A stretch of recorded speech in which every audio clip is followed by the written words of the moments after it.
Hey, boys and girls, ladies and gentlemen. Haven't actually done anything in a few weeks.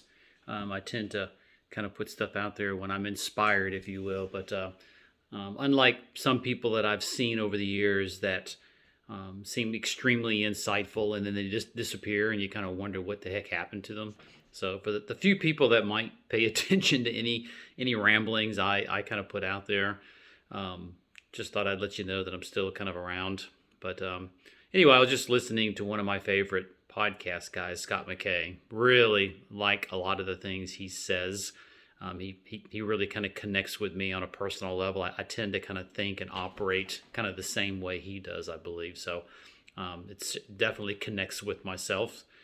But just thought I'd kind of put a few thoughts out there, musings, if you will, on kind of what I'm seeing.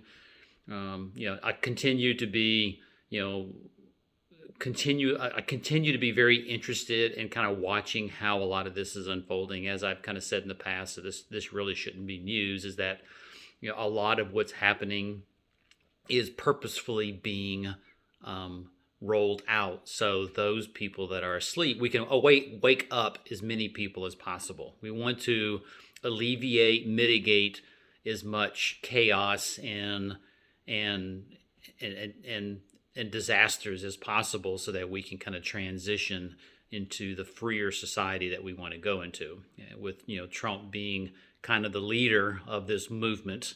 And I continue to say that this whole movement is we the people. It's the patriots, it's the constitutionalists, it's the first, second, and beyond amendment believers that are driving this. So what our president is doing brilliantly so is allowing this to unfold the way it needs to unfold so people can kind of see it. So I continue to be very happy with how I see this transpiring, and I have 100, 200, 1,000% confidence that he'll be reinaugurated for the second term, and where a lot of the cleaning, draining of the swamp is going to take place. So I believe wholeheartedly that's kind of what's happening. So for those friends that I have out there that keep asking me to, put them at ease, make them feel comfortable, they're losing faith, et cetera, what I would just I'll tell you what I tell them is, number one, don't live in trenches so much. Don't pay attention to everything that's being socialized out there so much. Obviously, don't listen to the mainstream media. Don't pay any attention to what they're saying, because if you really stop watching and paying attention to a lot of that, use a bit of your own intuition. What does your gut tell you? Listen to what Trump himself is saying, which he's not really saying a whole lot right now. I think he's kind of lying low and he's kind of letting this all kind of play out, as I've said. But go to the whitehouse.gov website and look at his executive orders, look at his press announcements, look at those things. That's what's really happening. And there's no spin around that.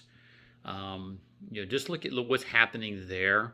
There are a few people that I do kind of listen to and kind of follow, socially. Like I like, Scott McKay from, the Turning Point.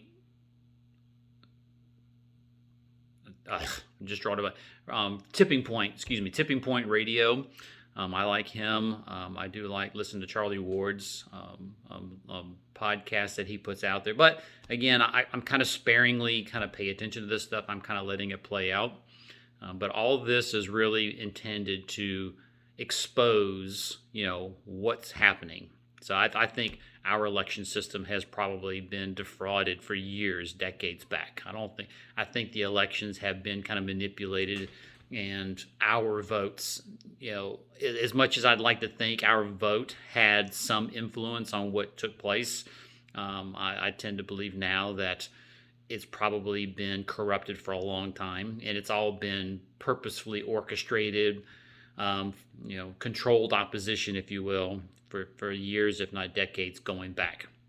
I'd probably say starting with the Bushes all the way through Clinton's and the Obama and Bush again second and Obama administration. I think that the election that brought Trump into office was kind of the good guys, the white hats, if you will, saying, okay, I think now is the time for us to kind of bring the country back to reinstitutionalize, what our Constitution has intended. And I think, Trump's kind of leading it. Why do you think Hillary didn't campaign? Why do you think? I think Trump, even to some degree, wasn't sure that he was going to win because he wasn't sure if the white hats could control the election system to get him in. Okay. So in any event, I mean, I've said this in previous kind of videos that I've put out. So I don't want to repeat those things again, but everything's happening for a reason. Everything is being intentionally exposed, intentionally kind of shown so people can wake up. The more people wake up, the easier the transition is going to be when, the hammer really starts to fall, if you will. I do think at the end of the day, the military will ultimately get engaged because I think what we're finding is the judicial system is corrupted. It's one thing to have laws in place, but if you have a judicial arm that doesn't listen to the law, that doesn't respect the law, there's a subjective nature to it all. So I think at the end of the day, the military is going to get engaged. I think there'll be military tribunals that will start litigating and will start bringing the hammer down on these deep state actors. And I think that has to happen. I think it has to happen. I think it has to be shown. And I think people for those few remaining that aren't awakened to what's going on, they'll see what takes place when you have deep state criminal behavior, when you have treasonous behavior, that take away the rights of the people, that take away the rights that our Constitution offer, and take away the rights that we, the people, really run this country. And we put people in office that take the lead that we give them to govern our society. And when they're not governing our society, we have the right and we have the abilities and the mechanisms to take them out and put somebody else in there. I think we've lost that control over the decades, and that's all that's being cleaned up. And for anybody that hasn't kind of listened to some of my previous kind of orals, if you will, look at why would they change the death penalty to include hangings, to include firing squad, to include other mechanisms of execution beyond the gas chamber. So that the death penalty mechanisms have expanded to involve a number of different, and it makes for a better optics. It makes for people watching and seeing this go down. That availability is there for them to see it, because I think there has to be a serious shock to shock our country and to bring a lot of this back that we've been talking about. So anyway, again, just a little bit more, reaffirmation of kind of where my head is around all this. Again, I'm seeing the plan unfold like I think it should. My intuition, my instincts tell me that this is all happening the way it should happen. And I think our president is lying low to let it play out. And I think the constitutional checks and balances are coming into play, just like it has the few times over the centuries in the past. So this isn't the first time our country has gone through kind of a serious kind of battle at this level. So if you kind of go back into the history books again, I think the election with Abraham Lincoln kind of went through something very similar. And so anyway, just bear that in mind. So just stay calm. Try not to live in the trenches so much and pay attention to all the social media stuff that's out there, because the deep state has used social media and mechanisms like we're seeing today to influence elections in countries in the past, and it's now being turned internally and is being used against us. So the division, the chaos, and the disinformation that we are seeing is a military deep state op that's being turned against us. So they want to divide us, and the more we're divided, the weaker we are. I think the propaganda media that's wrapped around the deep state they make themselves appear bigger, broader, and more influential than they really are. I think the analogy that people have used over recent months and in recent years around the Wizard of Oz and the Great Oz is it perfectly encapsulates kind of what they've done. They make themselves appear bigger and broader and more influential than they really are. I don't think there's that many people in that circle of influence um, that they make themselves appear to be. So we need to come together. We need to be wary of good versus evil, which is what we're talking about, and just be mindful of that. So the only other thing I wanted to put out there also is vaccines. So I've for a long time have been more of a naturalist, and I just look at my pets as an example. Unlike a lot of people I know that use veterinarians and spend a lot of money with veterinarians, treating their dogs and what have you. I don't do that. I'm more maybe being kind of a country boy in a lot of ways. My family has never really taken animals to vets. You kind of do the basic stuff, but at the end of the day, they live their wholesome lives. And they live good lives, but at some point, it ends. And our dogs have always lived a long time. Like I have two rescues now, and they're both plus 10 years old. I don't know. I think we got them both when they were relatively young, probably about a year, maybe 2 years, and they're both approaching 10 years plus, extremely healthy for the most part. I mean, yeah, they have issues with age, but I guess that's just kind of an indication of kind of how my family for the most part try to kind of live our lives. We don't take a lot of medicines. We try to avoid prescriptive medications as much as possible. Go to the doctor if you have to, but for the most part, my wife and I both. I mean, we avoid going to the doctor for every little thing that comes up, because all they want to do when you go there is they want to give you a vaccine or a flu shot or something. Think about it. And this is what I kind of tell people sometimes is, think about the animals in the wild. They basically other than the food chain and just nature itself. I mean, for the most part, they don't need all of these medications that we find ourselves taking. They don't need vaccines. I think if you think about how much money is in the medical industry, think about how you think about Bayer, you think about a lot of these medical industries that provide vaccines to treat and cure or treat certain things that are out there. I don't want to go too deep down this path, but I personally think that a lot of the diseases, we humans have that no animal in the animal kingdom have, imagine that. I think a lot of these diseases, frankly, were created.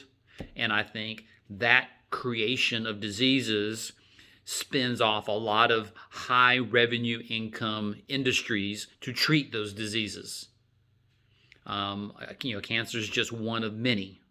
Vaccines give people things that the medical industry then has to prescribe medicine for you to cure those diseases.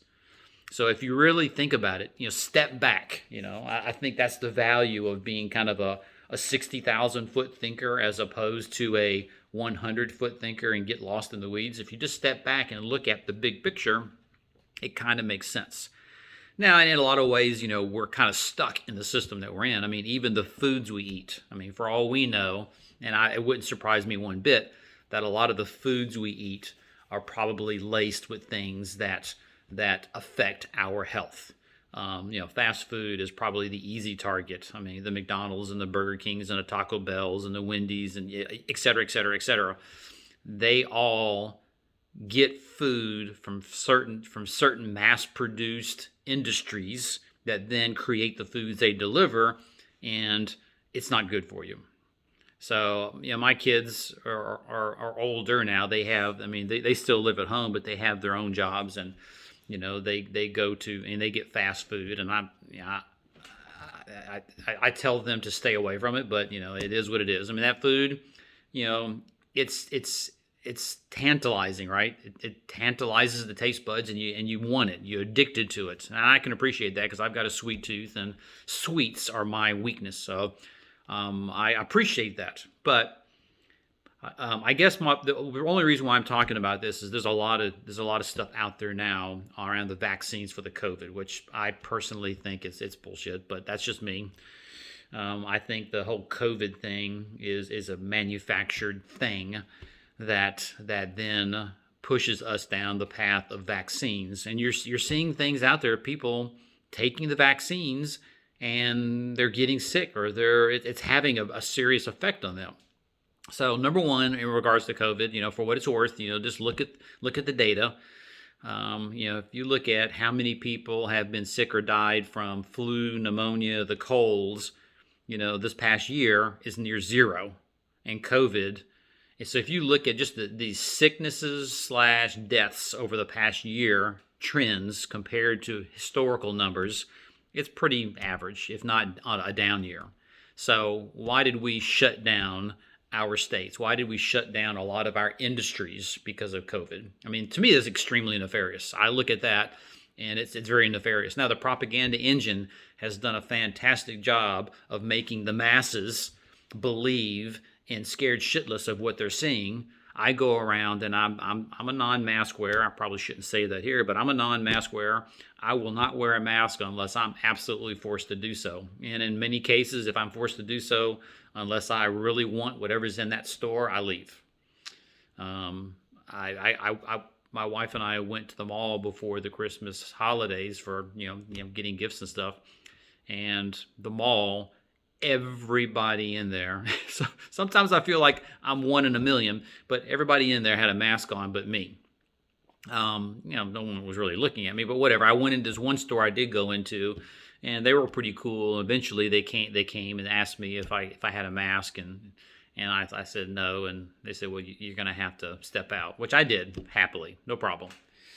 But the whole mask thing, it does amaze me how effective the propaganda engine is to have people believe this COVID thing is as nasty as it really is.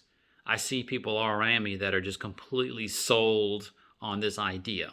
And and a lot of people are chomping at the bit to take this vaccine, which I'm seeing people are taking, and they're falling ill, they're passing out. There was one I saw this morning, this nurse took it, and she developed Bell's palsy on one side of her face. I mean, it's not good. I'm not going to take it. I'll take my chances. I eat healthy.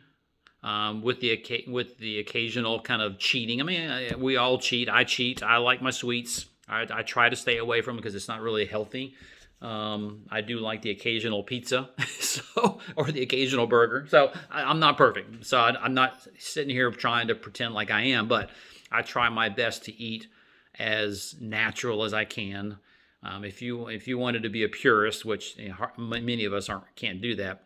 If you can, I heard someone say once upon a time, eat food as close to source as possible.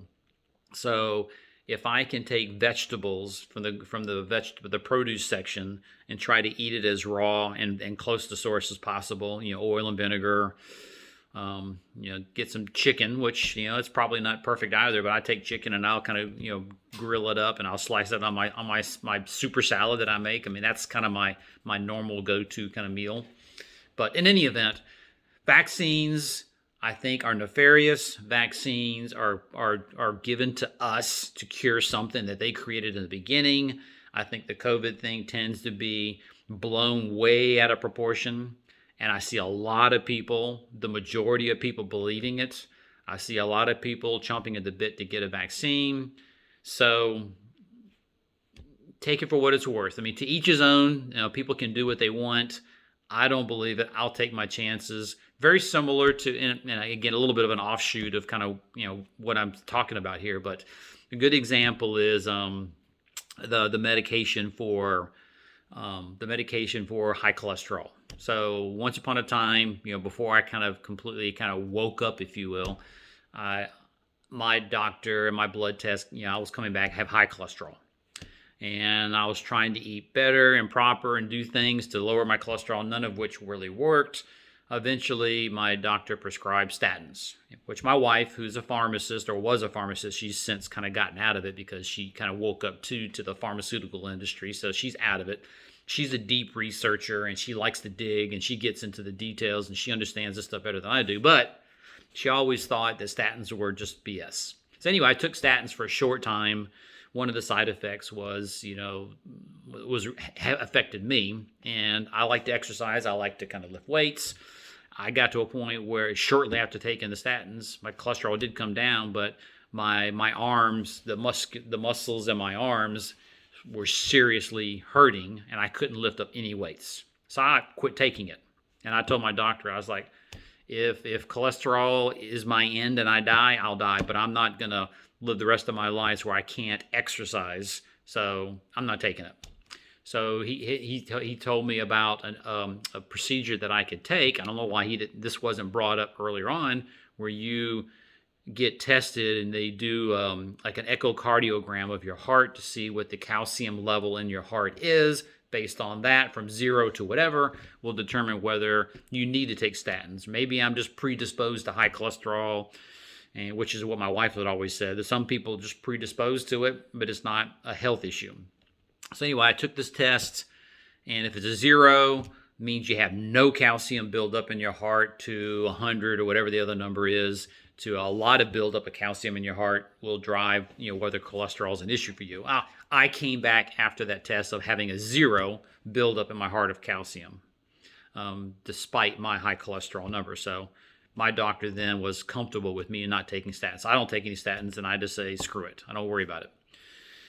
But I guess the point is, if you watch TV and you I don't really watch much TV at all. I tend to go just to more social media kind of news outlets. I watch sports. I do like sports outside of the NFL and basketball. I watch college football. It's the only sport that's not corrupted at this point as part of the propaganda engine. Stay tuned on that one. But the pharmaceutical industry advertises constantly, and everything they advertise, if you really pay attention to it, is the side effects, because they have to tell you what the side effects of the stuff that they're talking about, and the side effects are worse than the problem that you're trying to cure. So it's like, really, people? I don't know. It just amazes me how snowed and influential the medical industry is around the medicine they try to get you to take. In any event, all I wanted, there's just two things I wanted to say that why I got on here. Number one, I just didn't want people to think I disappeared for nefarious reasons, but the show was playing out like it should. People need to see how deep and broad and nasty the deep state is that you're falling in line with. And if you choose to follow that and believe that and want that, that will be an indicator of those people that just need to be dealt with. And I think the majority of the people, the lion's share of the people, are going to be like, they don't want that. We want to be free and happy and have some control over the people that kind of govern our society. And if they're not governing our society the way we want them to, there needs to be ways of getting them out in short order. We need to get back to that. Our country has been a wonderful country, and why people around the world have flocked here for a reason. And we need to get back to the source, the reason why this country is what it is. That's number one. It's playing out the way it is. Relax. Number two, the vaccines are all over the place that people are taking, and they're showing and talking about the negative ill effects of it. Don't take it. Stay away from it. The medical pharmaceutical industry is nefarious at its deepest core. They create problems that they then create supposed solutions for. It's a vicious cycle. Get away from it. Just don't do it. And if you want to wear a mask, no harm, no foul. And putting a piece of cloth around your face, fine, go for it. I'm not gonna do it. At least as far as I cannot do it. I'm not going to. Fortunately, my business, what I do professionally, I typically travel a lot, and the travel industry is just down. Nobody in professionally is really traveling, which is a good thing. If I had to travel, I think you have to wear a mask. I'll cross that bridge when I get to it, but I'm looking forward to when all of this it gets exposed for what it is. It goes away, and we kind of come out the other side, maybe a bigger, better, stronger, happier country because of it. So take these points of these points that I'm talking about for what they're worth. I'm just another person out there with opinion, and you know what they say about that. But I'm pretty happy with how things are unfolding. But do try to stay away from the vaccines if you can. And I don't know. Love to hear what your thoughts are on all of this. Have a good New Year's, people, and we'll talk soon.